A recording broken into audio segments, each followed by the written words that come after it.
Il existe un pays où les gens ne parlent presque pas. C'est le pays de la grande fabrique de mots.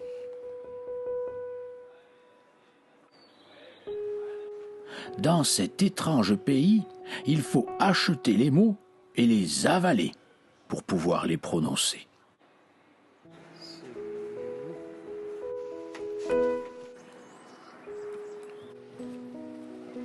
La grande fabrique de mots travaille jour et nuit. Les mots qui sortent de ces machines sont aussi variés que le langage.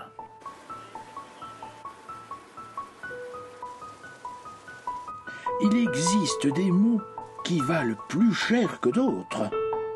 On ne les dit pas souvent, sauf quand on est très riche.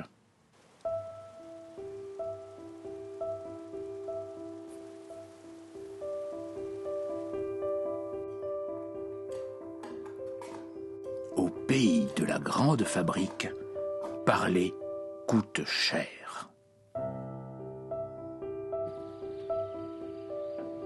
Ceux qui n'ont pas d'argent fouillent parfois dans les poubelles.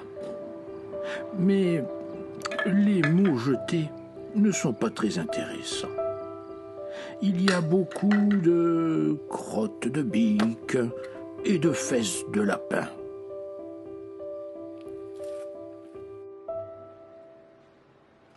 Parfois, on retrouve certains mots dans l'air. Ce jour-là, les enfants se précipitent avec leur filet à papillons. Ils sont heureux d'attraper 3 mots dans leur filet. Mais Philéas ne les dira pas ce soir, car il veut les garder pour quelqu'un de précieux. Demain, c'est l'anniversaire de Cybèle. Philéas est amoureux. Il aurait bien aimé lui dire « Je t'aime ». Mais il n'a pas assez d'argent dans sa tirelire. Alors, il lui offrira les mots qu'il a trouvés. Cerise, poussière, chaise. Cybèle habite dans la rue d'à côté. Philéas ne lui dit pas « Bonjour, comment ça va ?» car il n'a pas ces mots en réserve. À la place, il préfère lui faire un sourire. Cybèle a une robe rouge cerise. Elle sourit aussi. Derrière elle, Philéas aperçoit Oscar. Oscar est son plus grand ennemi. Je t'aime de tout mon cœur, ma Cybèle. Plus tard, je le sais, nous nous marierons.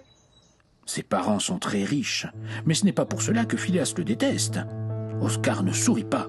Il parle à Cybèle. « Oh, mais il y en a pour une fortune, pense Philéas. Mes mots sont bien petits. » Il prend une grande inspiration et surtout il pense à tout l'amour qu'il a dans le cœur. Puis il prononce les mots attrapés dans son filet. Les mots volent vers Cybèle. Ils sont comme des cailloux précieux. Cerise, chaise, poussière. Cybèle ne sourit plus, elle le regarde. On dirait qu'elle n'a pas de mots en réserve. Alors elle s'approche doucement et pose un doux baiser sur la joue de Philéas. Philéas n'a plus qu'un mot à dire. Il l'a trouvé il y a longtemps dans une poubelle parmi des centaines de crottes de bique et de fesses de lapin. Ce mot, il l'aime beaucoup. Il le gardait pour un grand jour et ce grand jour est arrivé. En regardant Cybèle dans les yeux, il dit...